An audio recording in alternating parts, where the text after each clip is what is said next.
toutes et à tous, dans cette nouvelle vidéo, nous allons découvrir comment s'en servir d'un afficheur 7 segments et d'un décodeur BCD. Parmi les applications où on trouve ces composants, on peut mentionner les horloges numériques, les compteurs numériques aussi dans les systèmes de transport ou bien pour le comptage d'objets, et dans les enseignes publicitaires au niveau de quantité ou bien prix d'un produit, et aussi dans les indicateurs et capteurs numériques pour des grandeurs de température, de tension, de pression, etc. Pour choisir un afficheur 7 segments, on va déjà s'intéresser à la couleur qui va être émise par la diode. Si c'est un afficheur qui va émettre une longueur d'onde qui permet de donner une couleur rouge, bleue, verte, jaune ou blanc, ça va être en fonction de sa composition. Et puis, si c'est un afficheur qui va travailler en mode cathode commun ou bien anode commun, on a aussi la tension d'utilisation. Donc, c'est 2 volts et une consommation d'intensité de 20 mA. C'est ce qui représente à peu près les caractéristiques d'un diode au niveau des niveaux de tension et d'intensité de courant. On a la taille de l'afficheur, si c'est de 7,11 mm, 9,14 mm, ou bien des tailles plus grandes de 14,22 mm. On peut les trouver sur 4 bits ou 4 chiffres. C'est ce que vous voyez là, c'est les nombres des blocs qui font partie de l'afficheur, ou bien en 3, 2 ou 1. Et donc ça, c'est les caractéristiques principales. Et si on part d'une schématique interne, on verra que c'est des diodes électroluminescentes qui se trouvent connectés tous, soit au niveau du cathode, soit au niveau de l'anode.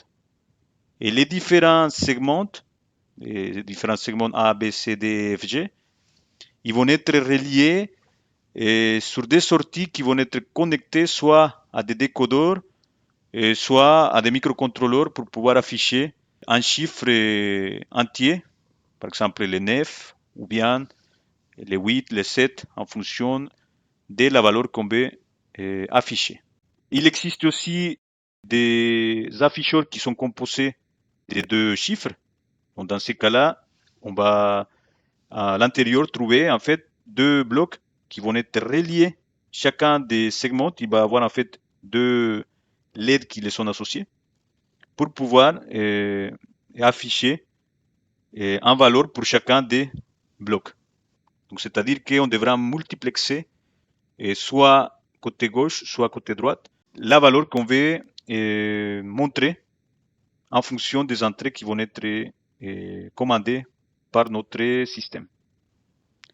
Le diagramme fonctionnel, il va être composé d'un décodeur BCD, c'est-à-dire qu'on ne va pas commander directement, même si on peut le faire, les 7 segments de 7 composants. Aussi, ça permet d'économiser des entrées. On utilise aussi des résistances limitatrices qui vont être reliées à chacun des segments de LED pour protéger notamment de la intensité, une surintensité de courant. Il existe 2 types de décodeurs. Soit c'est des décodeurs à anode commun avec une sortie en état low, notamment pour des afficheurs 7 segments en anode commun. Les circuits 74 LS47 permet de commander ce genre de composants. On retrouve aussi des décodeurs assortis pour afficheurs à cathode commun. Et dans ces cas-là, les sorties pour chacun des segments de LED, il va être actif dans l'état de 5 volts high. Cela permet de commander correctement les blocs d'afficheurs de cette configuration. Là, juste pour rappel, l'anode, c'est le positif et le cathode, c'est la partie négative d'un LED. Au niveau de la table de vérité, sur les 74 et les 47, on a des sorties à collecteur ouvert, c'est-à-dire que quand ils sont actifs, ils vont être dans l'état low, et quand ils ne sont pas actifs, ils vont rester dans haute impédance. Par exemple, pour représenter les chiffres numéro 3, on va activer Et les sorties A, B, C, D et G. Et de ce fait, il y aura la sortie E et F qui seront inactifs. Donc, ils vont rester dans l'état des hautes.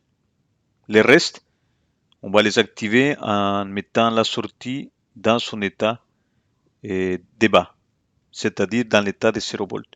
Cela fera afficher la valeur de 3 en chiffre décimal.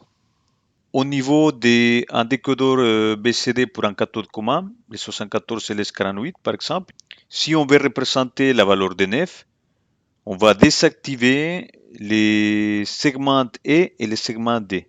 C'est-à-dire que ces deux segments vont rester dans l'état de 0 volts et les restes, ils resteront dans l'état de 5 volts.